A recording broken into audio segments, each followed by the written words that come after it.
पाठ का शीर्षक है संसार पुस्तक है।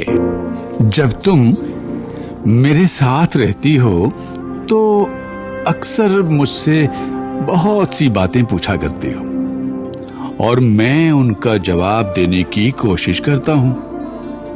लेकिन अब जब तुम मसूरी में हो और मैं इलाहाबाद में, हम दोनों उस तरह बातचीत नहीं कर सकते। इसलिए मैंने इरादा किया है कि कभी-कभी तुम्हें इस दुनिया की और उन छोटे बड़े देशों की जो इस दुनिया में हैं, छोटी छोटी कथाएं लिखा करो। तुमने हिंदुस्तान और इंग्लैंड का कुछ हाल इतिहास में पढ़ा है, लेकिन इंग्लैंड केवल एक छोटा सा टापू है और हिंदुस्तान जो एक बहुत बड़ा देश है, फिर भी दुनिया का एक छोटा सा हिस्सा है। अगर तुम्हें इस दुनिया का कुछ हाल जानने का शौक है तो तुम्हें सब देशों का और उन सब जातियों का जो इसमें बसी हुई हैं ध्यान रखना पड़ेगा। केवल उस एक छोटे से देश का नहीं जिसमें तुम पैदा हुई हो। मुझे मालूम है कि इन छोटे छोटे खतों में बहुत थोड़ी सी बातें ही बतला सकता हूं, लेकिन मुझे आशा है कि इन थोड़ी सी बातों को भी तुम शौक से पढ़ोगी और समझोगी कि दुनिया एक है और दूसरे लोग जो इसमें आबाद हैं हमारे भाई बहन हैं।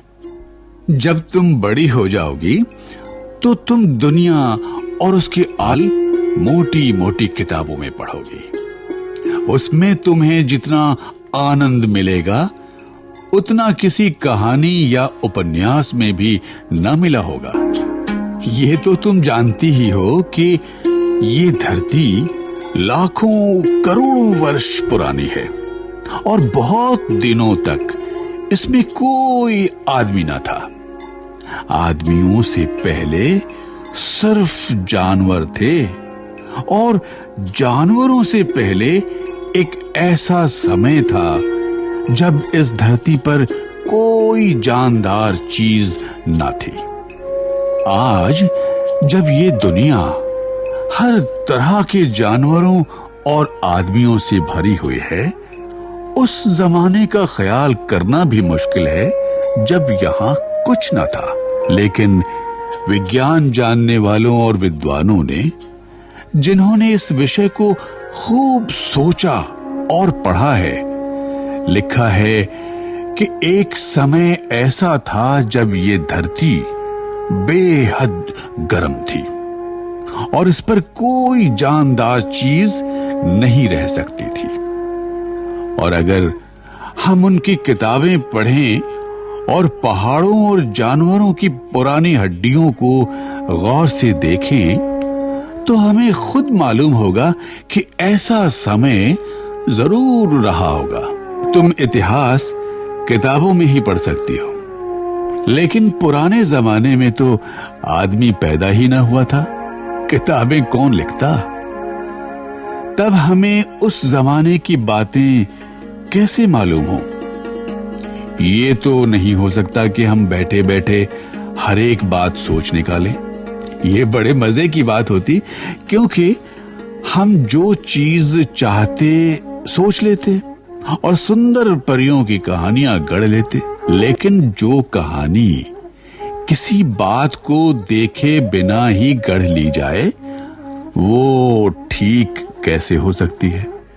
लेकिन खुशी की बात है कि उस पुराने जमाने की लिखी हुई किताबें ना होने पर भी कुछ ऐसी चीजें हैं जिनसे हमें उतनी ही बातें मालूम होती हैं जितनी किसी किताब से होती। ये पहाड़, समुद्र, सितारे, नदियां, जंगल, जानवरों की पुरानी हड्डियां और इसी तरह की और भी कितनी ही चीजें हैं जिनसे हमें दुनिया का पुराना हाल मालूम हो सकता है।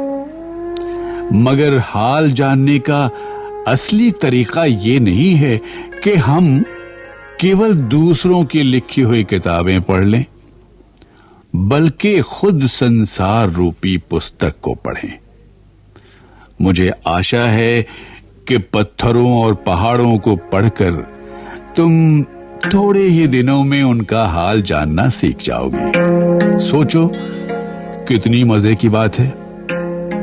एक छोटा सा रोड़ा जिसे तुम सड़क पर या पहाड़ के नीचे पड़ा हुआ देखती हो, शायद संसार की पुस्तक का छोटा सा पृष्ठ हो। शायद उससे तुम्हें कोई नई बात मालूम हो जाए।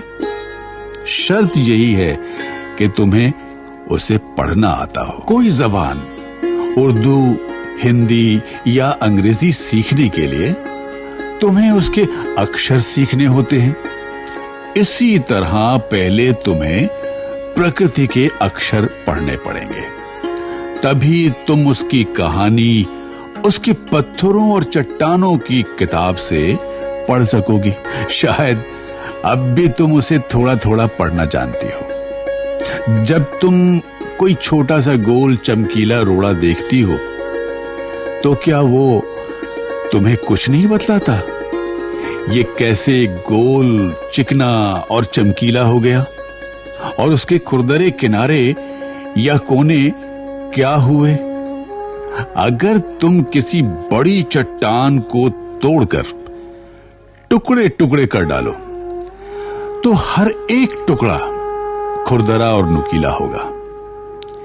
ये गोल चिकने रोड़े की तरह बिल्कुल नहीं होता। फिर ये रोड़ा कैसे इतना चमकीला, चिकना और गोल हो गया?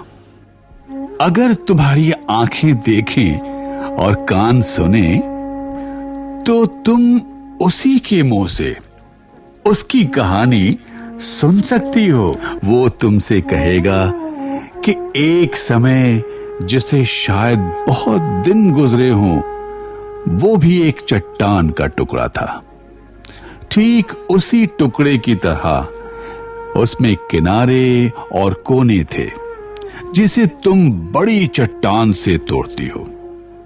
शायद वो किसी पहाड़ के दामन में पड़ा रहा, तब पानी आया और उसे बहाकर छोटी घाटी तक ले गया। वहां से एक पहाड़ी नाले ने ढकेल कर उसे एक छोटे से दरिया में पहुंचा दिया। इस छोटे से दरिया से वो बड़े दरिया में पहुंचा। इस बीच वो दरिया के बेंदे में लुढ़कता रहा। उसके किनारे घिस गए और इस तरह वो चिकना और चमकदार हो गया। इस तरह वो कंकड़ बना जो तुम्हारे सामने है।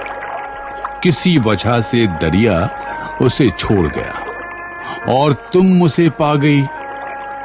अगर दरिया उसे और आगे ले जाता तो वो छोटा होते होते अंत में बालू का एक जर्रा हो जाता और समुद्र के किनारे अपने भाइयों से जा मिलता, जहां एक सुंदर बालू का किनारा बन जाता जिस पर छोटे छोटे बच्चे खेलते और बालू के घरौंदे बनाते। अगर एक छोटा सा रोड़ा तुम्हें इतनी बातें बता सकता है तो पहाड़ों और दूसरी चीजों से जो हमारे चारों तरफ हैं, हमें और कितनी बातें मालूम हो सकती हैं।